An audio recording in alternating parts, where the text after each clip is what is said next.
All right. Here we are again. Feiger Law, have a seat. And Feiger Law, have a seat has gone national.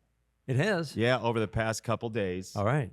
Because there was a clip on the Roku broadcast about your comment in hashtag Does Dan Care? Yeah. It's the game that's sweeping the nation. Hashtag Does Dan Care? We asked if Dan cared about ketchup on hot dogs. The number of people I've heard from.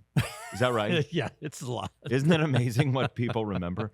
So That's if what they you remembered. if you didn't see it, Andre Knott, who's a great Cleveland reporter. It's such a pleasure to work with him and Rick Manning. Great people, right? Yeah. They do a wonderful job. Andre did a whole bit where they set you up. Yeah, they clearly set me up. I wonder who instigated that. I'm going to be totally frank. I'm going to be totally frank. Andre Knott came up to me on Friday and said, I'm going to do this bit with Dan. I watched your podcast. Oh, it wasn't like, what can I do to get? I truly did not. I know you will not believe me. I knew this was going to come that's all up. right. I knew. But he said, I will tell you when we're going to do it. He watched it. That is how good Andre is, right? He just to prep. He was watched tremendous. the podcast. He is so good with both teams, very fair, and I great telecast. But Andre did a bit where they brought up hot dogs to you and Yeah, Rick. they're celebrating Rick Manning's 50th anniversary of his debut. Yeah. And what better way to sell it with a hot dog? I'm like, well, that's cool. Blindsided. When he had the ketchup in hand, I knew I'd been set up. But you were like under your breath cursing me. Oh, no question. Because you figured I had I'm something looking to down there. I'm like, yeah. I swear to you, zero to Andre. I believe you. No, having watched Andre work, he is that thorough. Yeah. So we played hashtag Does Dan Care, and it went national. So I think we should play hashtag Does Dan Care again before we get Riley Greene in here, and it's going to be a great episode. Yeah. I don't hit the table nearly as much when Riley's here like I just did. Hashtag Does Dan Care? Somebody asked on Twitter, scale of 1 to 10, how much does Dan care about people who don't put shopping carts back in the shopping cart caddy in the parking lot? 0. Really? I mean, just don't leave it laying out so it could roll on a windy day. Okay, it rises to a 1. Put it But that's it. in the carousel. But the way you look, that look in your eyes suggests like a 6. Because you're like, just put it in. Well, yeah, Just on do a it. windy day, just let us pull into a parking space. But I just don't care. It doesn't matter that No, much. there are to you. other things that I want people to do. We're certain of that. Correct. And we'll get the list in We'll get the scroll form list. on Papyrus. Riley Greene joins us. And he is, I don't know that the word enigma is proper because he's not confusing, but he's a very quiet young man generally. Always approachable at his locker, always willing to chat. And very perceptive. Like you can see him seeing what everybody else is doing in just like a kind of like a friendly sort of way. Yep. But I think one of my favorite parts of this conversation is Riley talking about his friends that he has at home. And I guess I wonder for Dan Dickerson what the value of family, friends, the people in your life that mean a lot to you, what that means to you. Yeah, I mean, I think I always think back to 2020. It's like it drove it home. What is the most important thing in life? Yeah. It starts with your family. Yeah. Lorianne and my 2 amazing kids. It does. You saw my reaction when they walked out and threw the first pitch on Bobblehead Day last year. That's where it starts. But there's no question that it's that circle of friends. And as you get older, and I'm into my mid-60s now, be around people who you want to be around. Be around good people, right? If some friendships kind of just go, I mean, that's life, right? They just kind of fade away, whatever. But the ones that endure are the ones because you like being around them and they're good people. Yeah. And I want to live to be 100, 110. I don't know. But it's so funny when you read any article about, here's a centenarian talking about what are the secrets of life. It's literally the same list every time, no matter what part of the world you're talking about. Keep moving. Have something you're interested in, or many things that you're interested in, and have a good social network connections, because we're all connected, right? Yeah. So That's how I think about that. And to hear him talk about, that's a tight knit community that he grew up in, and to have those friends that he has, that's really special.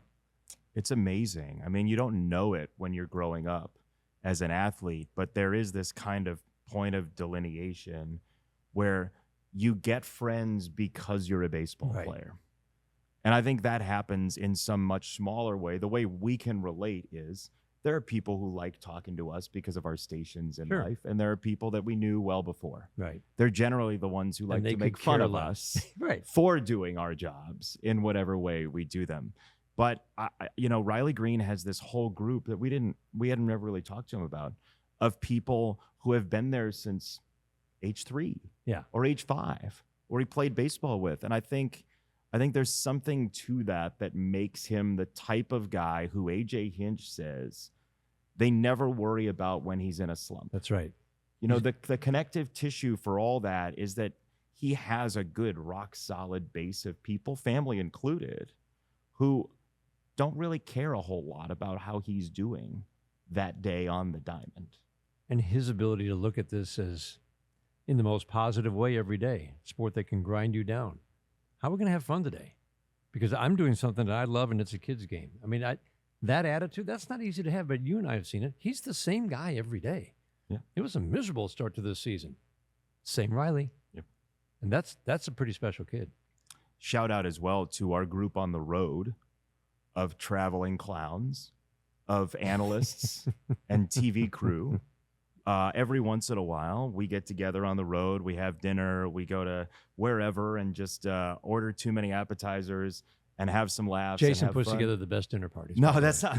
That's not. People still show up, which is really new for me. I was a great prom date. No, we have a great group of people on the road.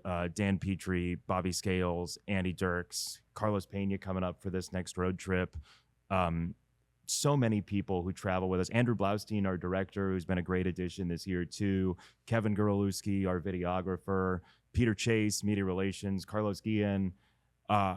We like to have a good dinner and just laugh. Good conversation. And I think it really can be the lifeblood of a baseball season and just of life. And I was really thrilled to hear Riley talk about what that is to him, because I appreciate it from our group. I appreciate that you come to dinner, because I think people would assume that you're just like, where's your notebook? That you're just like notebook guy, right? Yeah, notebook guy. You're a notebook guy. You would show up to like the white smoke of the Pope and be like, well, no, it could have been, but that's not you. Like, you're a very fun dinner guest. Well, good. I'm glad you think so. There was a compliment coming. Yeah, I was waiting. This stare is unbelievable. I love this so much. Maybe we'll edit this. Maybe we'll keep it. But the point being, like, you just have to have people around that can prop up. And his group, they don't care what he does during the season. They win a World Series this year, he'll go, and they won't even talk about it. They'll just be goofing off as having a good time together, because that's who they are. They allow each other to be themselves. That's right. But he is so locked in as Riley Greene on the diamond that he can trumpet himself as the next thing for the Tigers, like he did way back when he was drafted, which is where this episode starts. You ask him about a day of home runs galore, right? Before we get into the question, your first memory of Riley Greene that day on the diamond was what? Just a ball that landed up on what is now the party porch. And no balls go up there, even in batting practice. And he hit several. And they would ricochet over toward Kaline's corner, which is in foul territory. And now Kaline was watching. I mean, that whole thing was it really was amazing. Perfect place to start with Riley Greene. This is Have a Seat with Jason Benetti and Dan Dickerson, presented by Feiger Law. Just about 6 years ago on this field, you had been drafted, 5th overall pick by the Tigers, signed, and you came here to take batting practice as an 18-year-old here at Comerica Park, and you put on a show. It was a little slow start, and then all of a sudden you start hitting balls into the seats in right center, into right, up on what is now the party porch in right.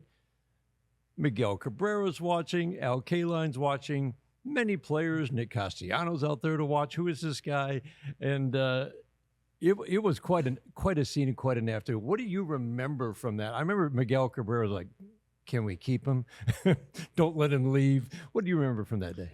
Gosh, I remember Miggy just yelling, and I really didn't know who Miggy was at the like. I knew who he was, but like Right. I didn't know him as a person. So like when he was like yelling and doing all this stuff, I'm like, what's going on, you know? But and then they told me like what he was saying, so that was pretty cool to see that. And then years later, I'm teammates with him. So Al Kaline's behind the cage. There's a picture of you two talking after it was done. Do you remember that conversation at all? Or was it all kind of a blur? it was all kind of a blur, I think. I'm gonna be honest, I didn't really know who Al Kaline was because I was 18, didn't watch much baseball growing up, just loved playing it. And and then I found out and I was like, wow, that was really cool. So you didn't watch much baseball growing up. How did you love the game? How did you get to love the game of baseball? I don't know, to be honest. I was put in it from a young age. I played baseball, basketball, flag football because my dad wouldn't let me play tackle. Smart. Yeah, probably is pretty smart. You sound salty But about I that. was. I would have been good, Quarterback. but probably receiver, maybe. But yeah, I just, I was pretty good at it at a young age and stuck with it. And once I got to high school, kind of, went on just to playing baseball, and that's another story on how I had to choose between baseball and basketball. When was that? That was in high school.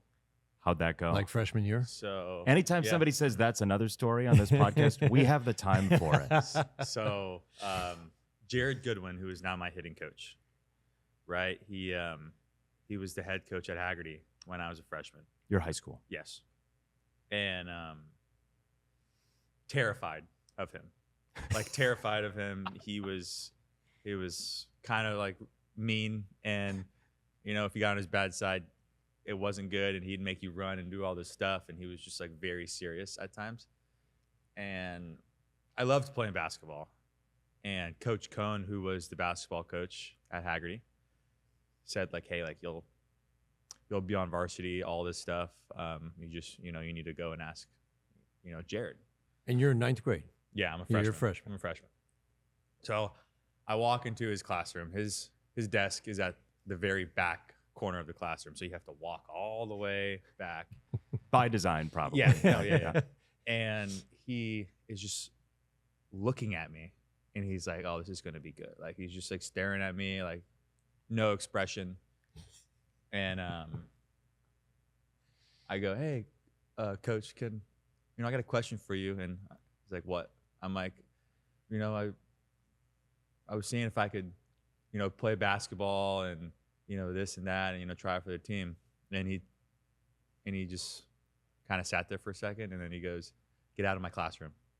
And I walked out, and I took that as a no. So yeah, that went well, and I never touched a basketball since. So Since? I mean, I've played, but like, Oh, I was going to say, he is scary if you've never.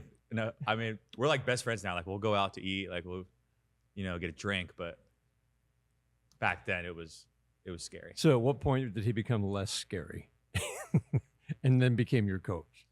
I would say 3-4 years ago, like when we started hitting together, and we just, I respect him as like a coach and as like my hitting coach, but we're friends too, so it's pretty cool. How much did you miss basketball right away? So much. It was so much fun because it was just action left and right. Like you were always doing something, you were always a part of something. And I got hurt a lot playing basketball too, which is probably a big reason why he didn't want me playing. But it was fun. How'd you hurt yourself? Are we talking like block charges? Or are we talking like No, I'm talking like rolled ankles. I broke my hand. how did you break your hand playing basketball? Well, I was like 10 playing with 15-year-olds at the time, and they were kind of bodying me and pushing me over. So you were that kid Oh, in yeah. Florida. Like you were 10 and you were playing against borderline high schoolers. oh yeah, 100%. I'm picturing a sweet lefty shot. Yep, it looks good.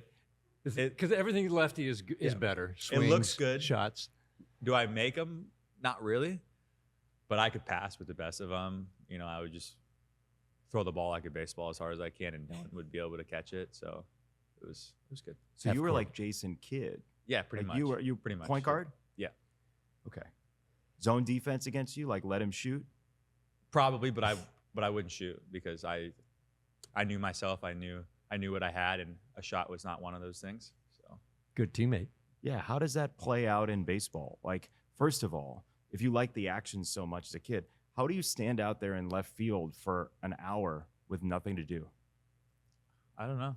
I just sometimes I'll turn around and mess with the fans, but I don't know. It's just I fell in love with it even more, and now we're here. So. Almost every story you read about you growing up, you were the one who just said, "Dad, let's go hit it."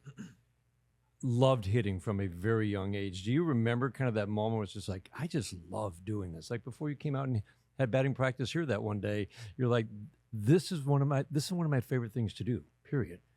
Yeah. Well, I will start with my dad was a little crazy, still is a little crazy. He with swinging and everything.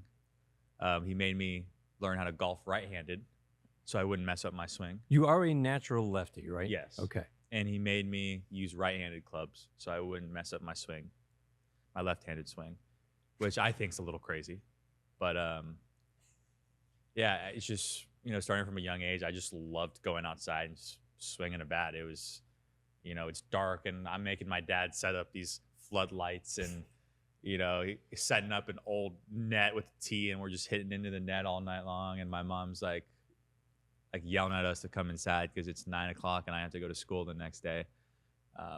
But yeah, I mean, I just fell in love with it, and I still do love it. Yeah, it was never a bad day when you got a chance to just hit and hit, No. and you feel the same. This is the same love today. Oh yeah, I mean, I would just say, this is just another opportunity to do something great every single day when you go out there. And a lot of people don't get that opportunity, so I take it in, I cherish it.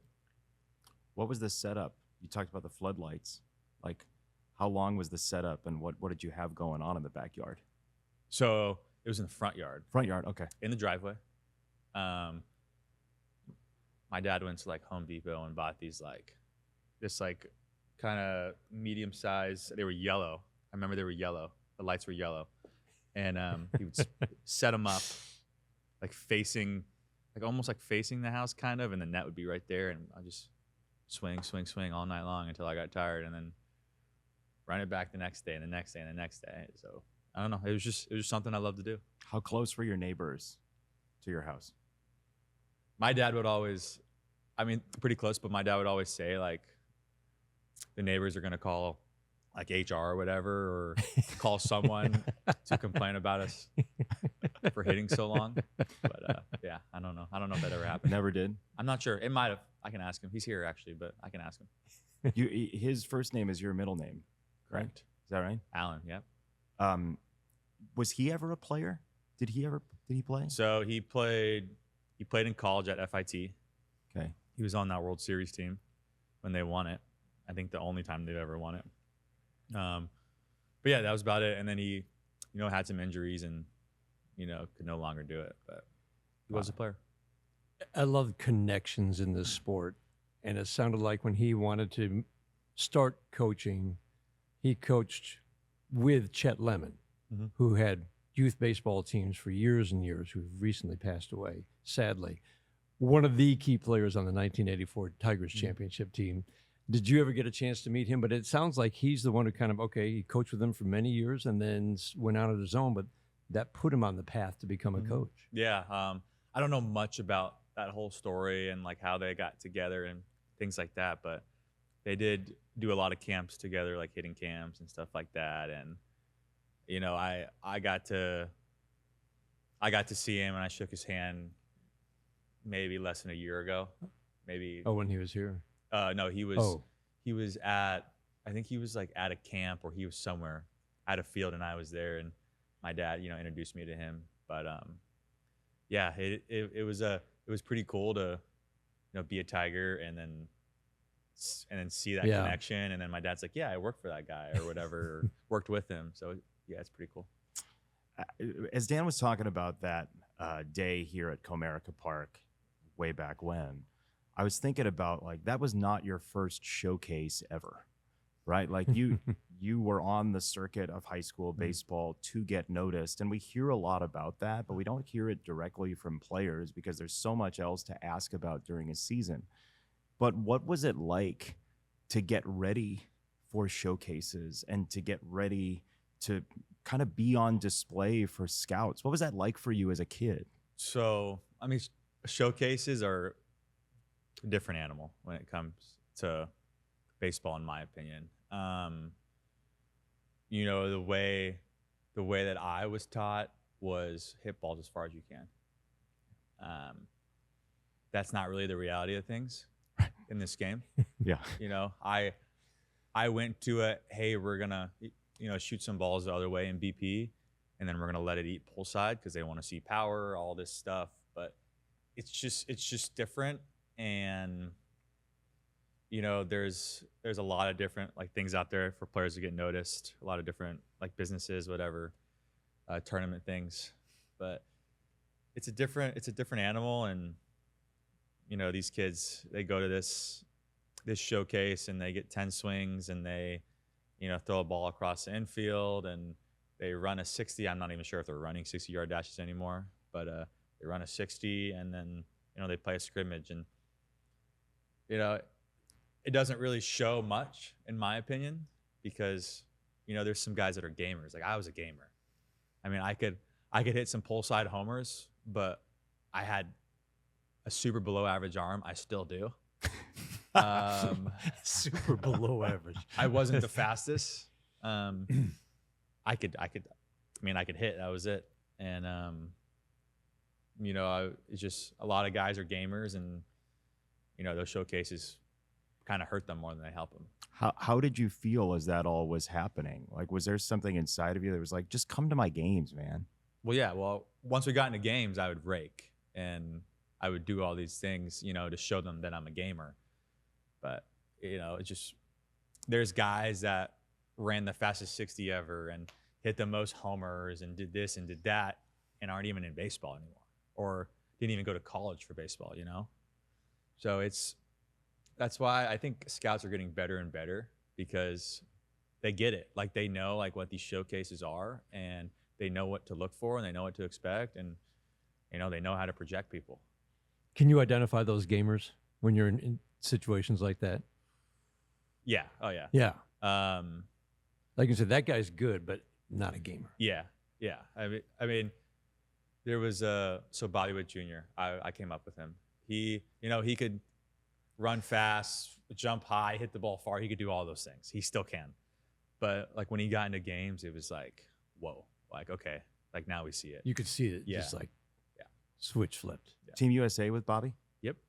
Who else was with you? All right. So it was, I'm going to try to do the lineup. It was Pretty good team. CJ Abrams was with the Nationals. Yeah. Right? Nationals? Yeah.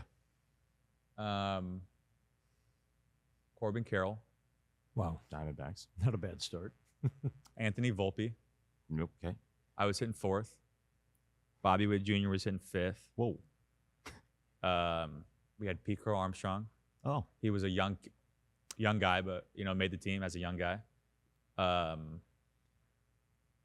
Who else? We had Jack Leiter in our rotation. We had a lot of young pitchers, like young guys who were good. Who else did we have?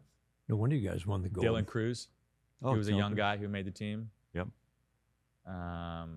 We had Tyler Callahan, who just recently made his debut, I think.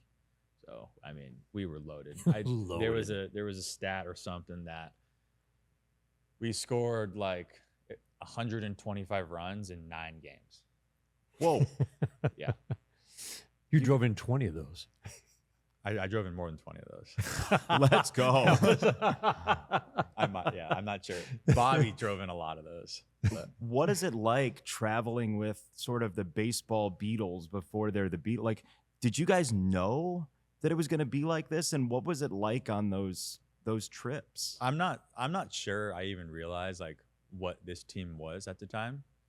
Like I was like, oh, we're just playing baseball, and we get to represent our country and do all these fun things, and then we go out there and we score 20 runs in the first game, and I'm like, oh my goodness. And I remember we played Panama and we beat them 8-7 in like extras, and that was the closest game we had. And then we played them in the championship and beat them like 18-2. Oh, wow. Were you traveling all over, or was it all the games in the U.S.? So we had, I can't remember. We were in Fort Lauderdale for like practices and stuff for a while, and then we went to Panama, played like a certain amount of games in one city, and went to another city in Panama. I mean, that's an experience for an Yeah, 18-year-old. yeah, it was. I mean, my parents were like, "Do we go? Do we not go? Like, you're 17 years old. Like, we're not going to send you off to the country of Panama by yourself." But I went, had a blast, and we won. So it was cool. What'd you do? Do you remember? Did you like sightsee, or did you guys just all hang in the hotel and like be idiots? There wasn't much sightseeing. We were just hanging in the hotel being idiots, and just getting ready to play. I played first base there, and I DH too. You played first base? Yeah. How was that? Don't tell that to AJ. Like, you'll end up playing first base. No, I know. At some point. I mean, I'm okay. I was really good when I was younger, but what happened? You went from really good when you were younger to Jared Goodwin, my hitting coach, yeah, who was the head coach at Haggerty, said, "You're not playing first base anymore. You're playing the outfield." I said, "What?" He goes, "You're playing the outfield." And I wasn't going to argue with the guy. Like, I was terrified of him. Right. So It's funny that stayed that way all through high school, didn't it? yeah. You said you just became good friends in Yeah. recent years. Yeah. So yeah, I mean, I wasn't going to argue with him, and I had to get an outfield glove. I'm like, "Dad, I need an outfield glove." Like Jared said, I gotta play the outfield. He goes, "What?" I'm like, "Yeah, I have to play the outfield." He goes, "All right, we got to find one then." So we found one, and actually, no, I was using my pitching glove because I pitched too. I was using my 12-inch or whatever pitching glove in the outfield for like a year. No way. Yeah, I remember that. Amazing. What did you say? Super well below average arm? Were you a crafty lefty? On the mound? I was nasty. I was more of a closer, I would say. I threw like 85, 86 in high school off the mound. So Left or right? lefty. Oh, you did? Okay. Yeah, lefty. I didn't know if your dad was like, well, you golf righty. So You got to pitch right. I just, Yeah, I was like freshman and sophomore year. Was like a closer almost, and just came in, threw hard, and then I had some issues with pitching and some injuries. So I was like, we're just gonna hit, and everyone's like, that's probably a good idea. So. Did you love going to the outfield? I did. Once you went, I did. I thought it was awesome. It was had to get used to it for sure, but no, it was fun. you said you told me I think a year ago when Kevin Kiermaier was in town that you liked to watch him growing up. Yeah, I mean, he was one of the best. I think he's arguably the best Yeah, in the last 15 years. Exactly. I mean, he could go and get it, and he could throw, he could run, he could do everything out there. Rob homers, everything. So, but that guy never took a pitch off and was always full 100% go every day. And he just had 10 years in the show, right? Like that's what it takes. So Yeah.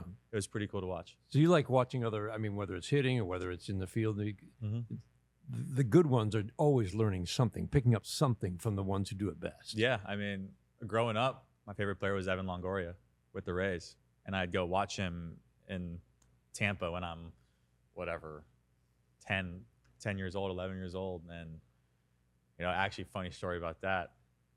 When we signed Alex Cobb, I was like, "Dude, I watched you in like 2013."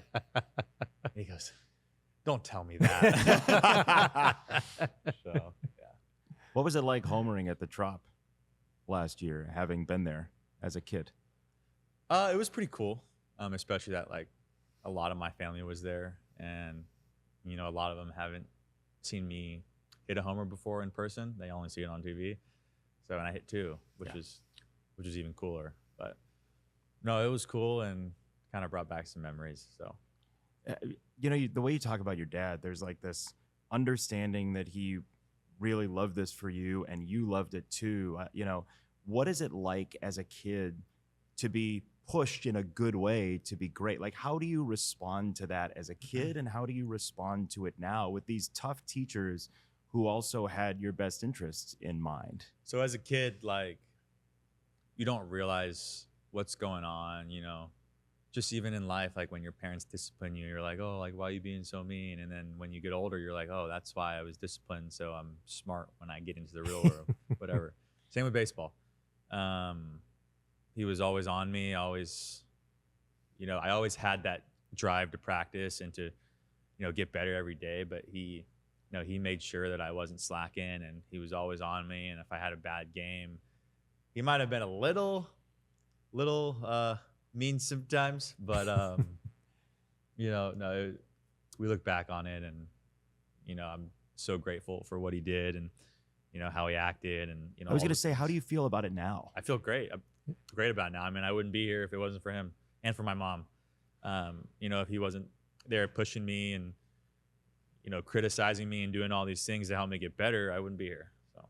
And What mom, was your mom's? Yeah, I was Go going to say, ahead. mom is the one probably taking to a lot of your tournaments and doing a lot of that travel. So actually, it was dad and doing. is she the counterbalancing force? Yeah, so it was dad doing everything. Mom was, hey, school, grades, make sure everything's good. Dad's like baseball, baseball, baseball. So, yeah, I mean, I was a little afraid of my mom when it came to not doing well in school. I mean, I was pretty good in school. You wanted to bring the report card home, a good report card. I did, and she wasn't having it if I didn't. So she stayed on me with that. And if my dad found out that I wasn't getting good grades, then I wouldn't even want to come home at that point. But What was your best subject? I don't know, history, PE, I don't know. PE. I had Those are two different. PE. I had like four electives. I had volleyball class, basketball class, like tennis and something else. I'm not taking I don't like school. But you said you were pretty good at it. No, I was. I took like all standard classes and all that stuff, and I got like A's and B's, maybe 1 C in math. I hated math. Math was my worst subject by far. But yeah, my mom was like getting me tutors and this and that. Nothing was working. Nothing was working. So yeah. Math beyond algebra 1, it's just like, whew. Yeah. Past geometry, really. I mean, that, I got it. My first C was in geometry. Yeah. And I was like, your first C ever. yeah, I was not happy with the teacher, who was also not happy with me because I was bad at it. What'd you like about history? My teacher. Yeah. That's what I liked about history. Coach Cap. He was one of the football coaches. Another coach. Yep. Coach Cap. He was one of the best teachers I've ever had. I love the ones who can bring history alive. Yeah. Like, it was boring to me when I was in middle school, in high school. But then you get to college, and a professor literally reenact moments from history. I'm like, well, this is interesting. Why was this so boring before? Was Yeah. Lin-Manuel Miranda your college history teacher? He could have been. Huh? He was really good. Yeah. I mean, there's a story. We were taking a test, and I didn't know one of the questions on the test, so I'm like kind of peeking at my buddy. I'm sitting next to my buddy. Is he doing the helpful thing, like the? I'm sitting next to my buddy, and I'm like trying to see what he's got, and my Coach Cap throws an eraser like full speed at my head. Probably accurate. He goes, Riley, stop. Yeah. Isn't it amazing what you think you got away with as a kid? Mm-hmm. And the adults saw everything. Yeah, every little thing. It's crazy. Yeah. Did you get the answer right? Did you guess right? I don't even know. I don't even know. But my senior year, I was his teacher assistant, which was awesome because like we became pretty close and good friends. And he would just tell me, "Hey, just go home. Who cares?" I love it. One of your happy places is the baseball diamond. I think some people know, like, one of the other happy places is your boat. Mm-hmm. What makes that such a Riley Greene experience? I mean, there's just something about being on the water for me. I mean, it's like, it's so peaceful. You know, you got good weather and everything. You got the sunset. There's just something about it that just like is calming and just like, okay, like I can relax. Because during the season, you know, we're go, go, go. You know, we're mentally locked in, you know, when we're playing games and this and that. And it's a lot. It's a lot on the brain, a lot on the body.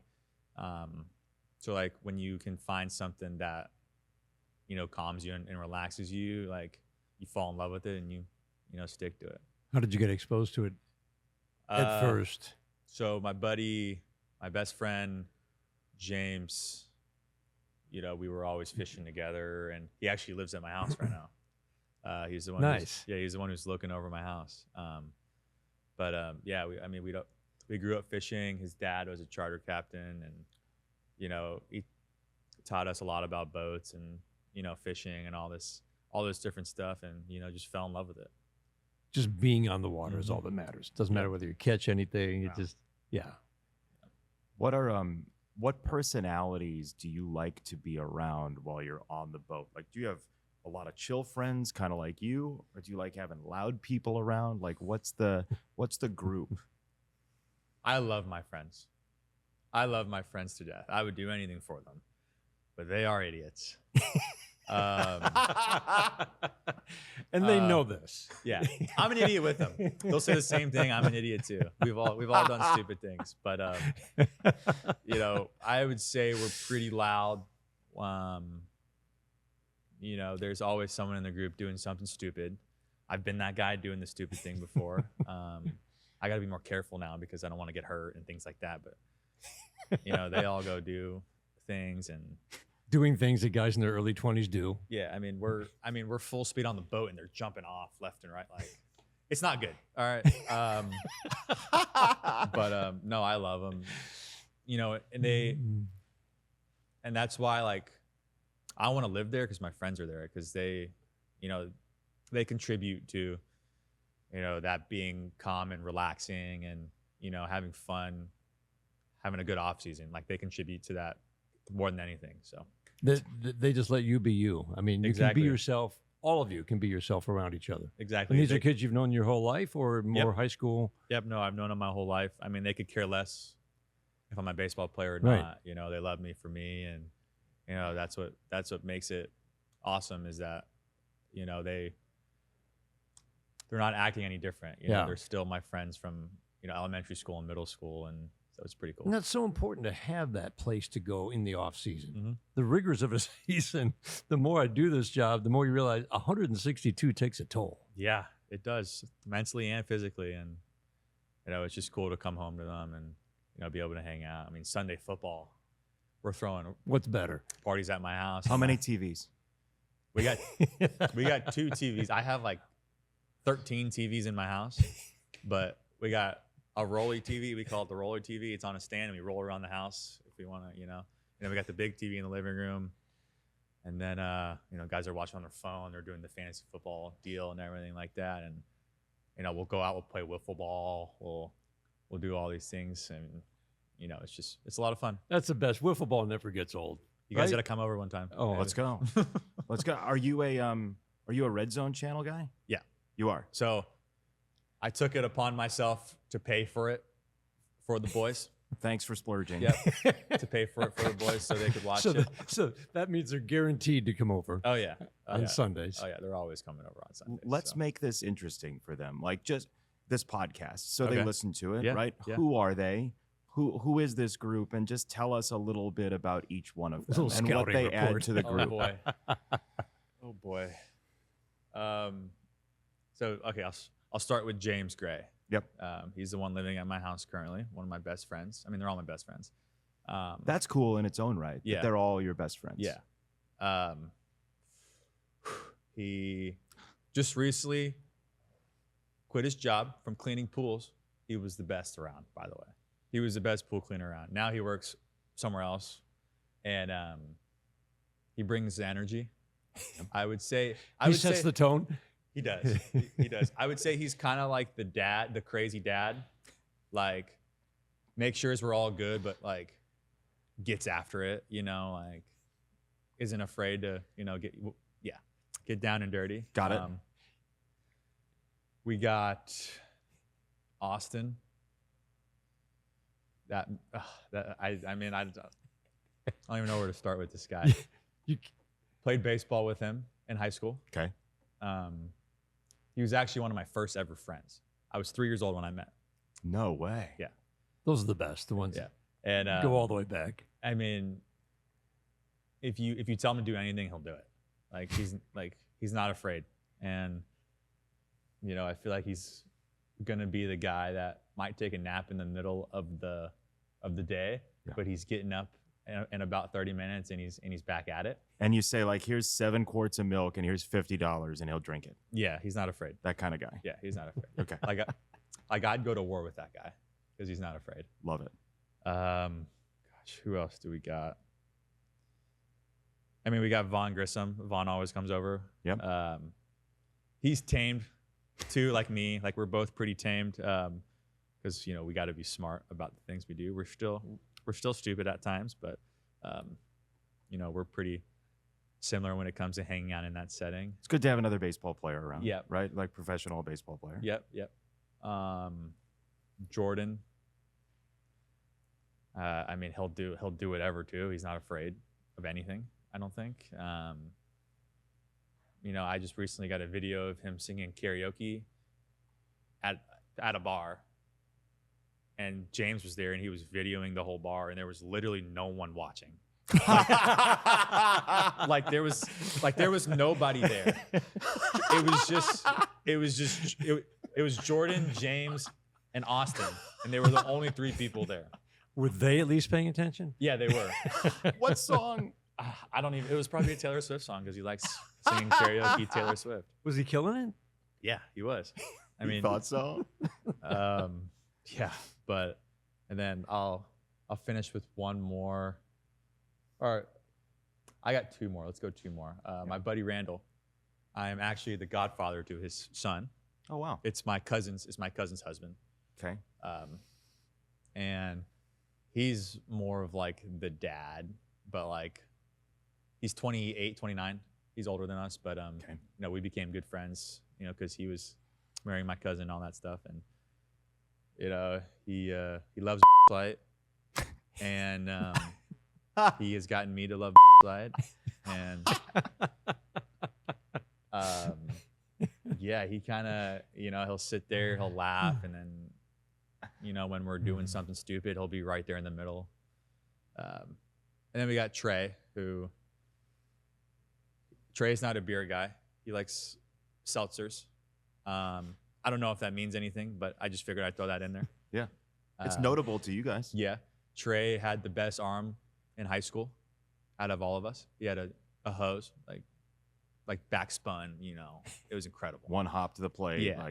Yeah. True.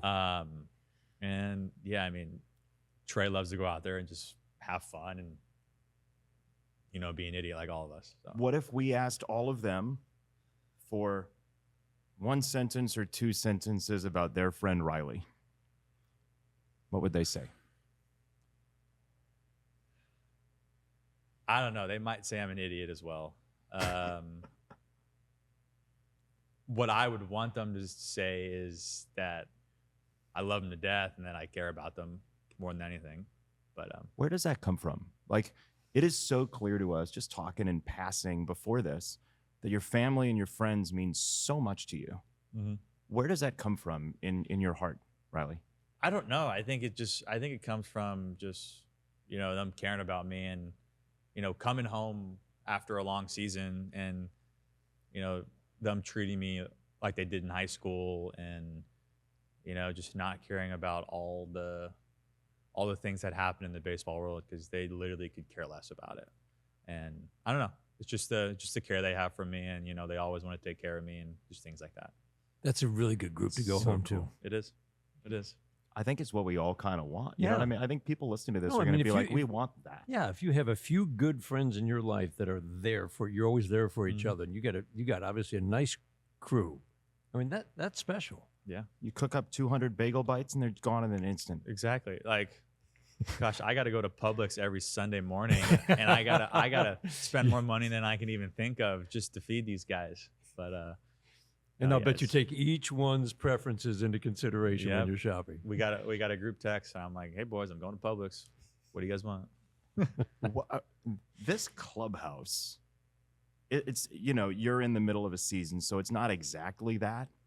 But I do wonder how the vibe for this team compares not to that at home, but compares to other teams you've been on. And you've been on high school teams and Team USA and all that stuff. Like, what is this uniquely compared to every other environment you've been in? So, I mean, I would say that this is a lot different because we're with each other every single day. Yeah. Than like a high school team or that stuff. But like, we have the opportunity here to get to know each other and get to become really good friends and, you know, become family. And I feel like that's what we've done here. We have really like turned a baseball team into a family. And I think that leads into, you know, why we play good baseball is because we trust each other. We got each other's backs, and, you know, we know that if one person doesn't get it done, that the person behind us is going to get it done, and we trust them with that. So And that team concept is just to watch it in action every day, whether it's defensively or a pitcher wanting to put up a zero after he follows another guy in, or whether you can just advance a runner. I mean, we really saw that kick in the last 2 months of last year, but it feels like it's an even better at a higher level this year. yeah, I mean, it's just another year under our belts, another year of experience, and another year together, really. I mean, we pretty much have the same team we did last year. And, you know, just being together another year really made us, I feel like, just grow. Part of that is it feels like the atmosphere that Michael Bedard, Keith Beauregard, Lance have all created. The first thing that Michael Bedard said when he got here was, we want to create that good cage environment where guys want to come and hang. And you kind of reference that after that game in Anaheim, where you guys had the explosion against Kenley Jansen. Yeah, they put together a good game plan, but also they're good people. They care about us as people, and they're our friends. Can you just describe what that means to have that be the priority and have it play out as that, the conversations that take place every day? Yeah, I mean, in this game, you can get away from the fun aspect of it a lot. And a lot of guys, I wouldn't say guys, just in general, this game will sometimes feel like a job. Mhm. And, you know, I feel like it feels like that to everyone at some point. And I always take a step back and remember, like, this is a kid's game. Like, this game is a kid's game. It was created to have fun. And those guys add to that fun. They, you know, they're always smiling. They're always positive. They're never negative. You know, they're always prepared. They do their jobs every single morning, night. You know, they're doing their scouting reports for us. I mean, First thing in the morning. they're right? grinding. Yeah. They're grinding, and you guys see them maybe drinking coffee, you know, and Yep. Lobby. yeah, exactly, just typing away at their computers because they want to set us up for success. And you know, they work just as hard as us, and it's cool to see. But you know, they add so much fun to this game for us. You know, showing up in the cage, they're all smiling, and they're playing like rave music when we walk into the cage. Like I bought a there's like a sign that like they have at bars that people hold up. I bought one off Amazon, and like I bought a bunch of lights and like flashing lights, and you know, we put it in the cage and we try to have fun with that. And, So it is a rave yeah, pretty much at this point. pretty much. But no, it's fun, and you know, Keith wants to put a DJ booth in there so you can DJ. Like, Let's go. you know, it just adds to the fun, and it's awesome having them. What are your pregame hitters meetings like? Like how it feels like they're really important to this team. Mhm. How important are they to you? They're very important. I mean, it kind of it puts us on a path as a team to have a good plan and a good team plan to win. And then, maybe by yourself, you go to Michael or Keith or Lance and you say, okay, what do you think I should do here? And, we go over options, we do what we're comfortable with, and then boom, we go. But, like the team plan is, I feel like, big because, hey, if we're facing a dude on the mound and he's been throwing well, and we're not going to score a bunch of runs, or we didn't score a bunch of runs, at least we grinded him out and got him out of the game early and got to their pen. Just have good at bats, look for where you want to see the pitch and, battle. So you got 12 homers as of right now. If I asked you how you pick a favorite home run, do you have a favorite home run from the year so far? Let's see. He's got the list. He's got them queued up. Maybe. I don't know. There was one. I forgot who. I think it was against the White Sox. Early in the season, and I hit it pull side, and I hammered it, and sat there and watched it for a second, but like just hearing the roar of the fans, when the ball comes off the bat and the jogger on the bases, it's just, that one just felt different. When do you hear the roar? Right away? Yeah. When does it register? It's right away, I think, when I hear it. Bryce Wilson? Is that right? Bryce Wilson? Yeah, I think so. Was the guy? I think so. Let me see if my Wi-Fi works here. Yeah. All right, here it is. Let's watch it together, shall we? What about this home run? All right, here you go. Yep. We'll show it on the podcast. Trying to fill spots. 3-1 is doused. All right. What about that swing? It was a cutter, right? Yeah, so. It was a Yeah. cutter. I think so. If I can go back and remember what I was thinking, it's a 3-1 count, and I knew his cutter was his strike pitch. Yep. So I'm like, 3-1. If I miss it, I got one more after that. Let's stick cutter in and see what happens. Take a shot. I mean, it's a good pitch, but I was looking for it.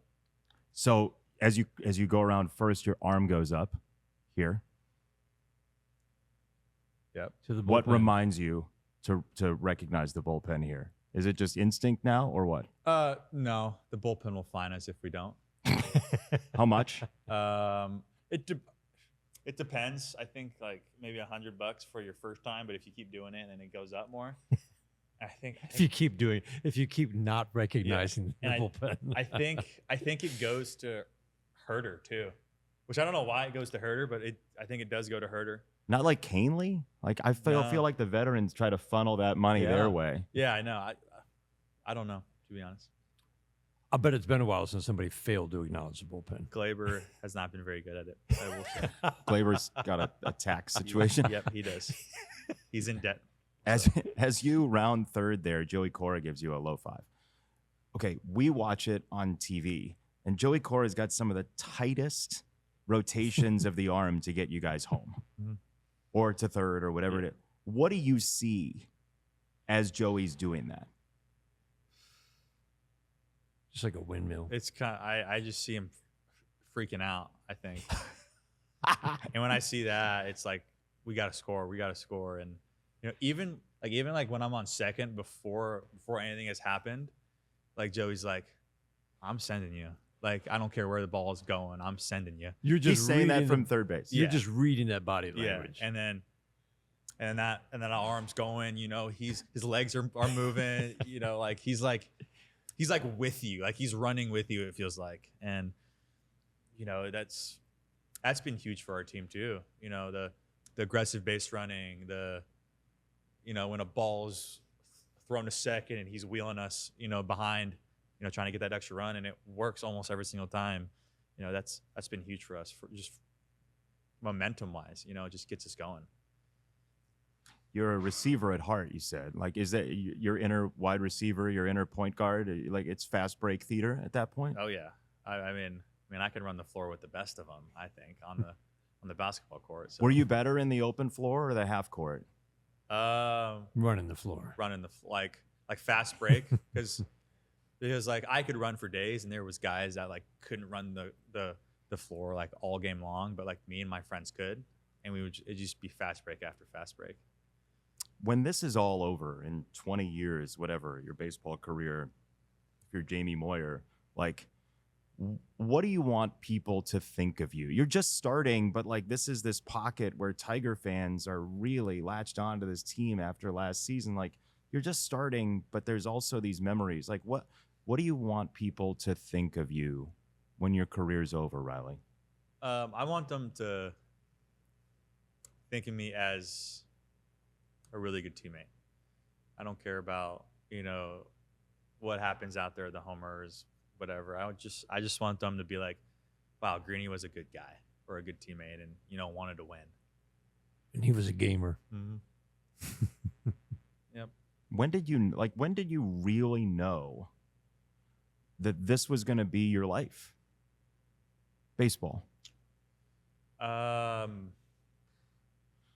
didn't know it was going to be like at this high of a level, but I knew that I wanted to, like, I had a chance to get drafted when I was like a junior, and then like senior year came around and I was like, okay, like it's probably going to happen, but never could have, thought that it was going to be at this level. And, when I was 17 years old, I didn't think I'd be here. You look like you were 11. Yeah. We were looking back at old footage the other day of your swing. You look like you were in middle school. Yeah, probably was.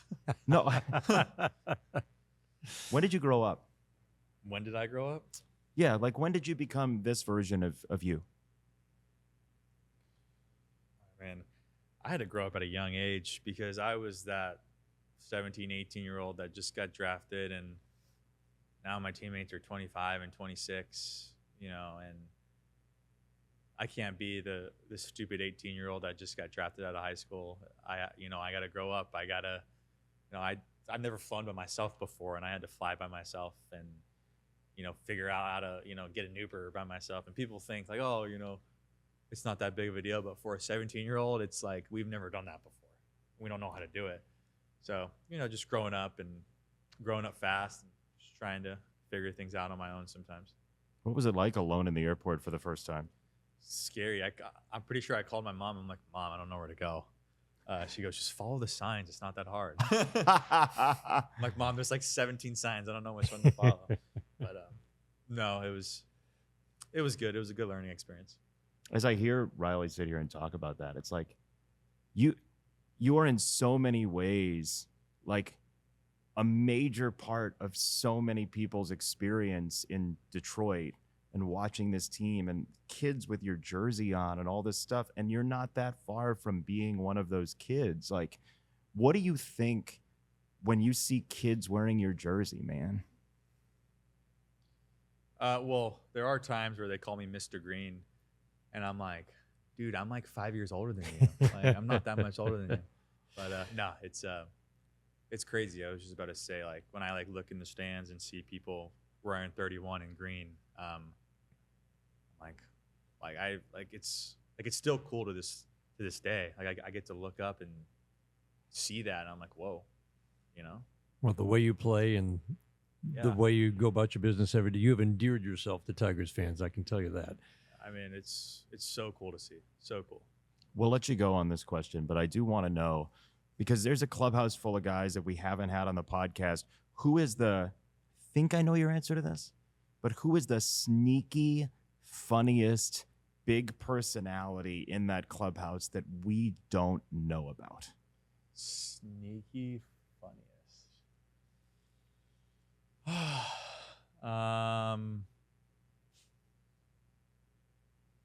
John Brebbia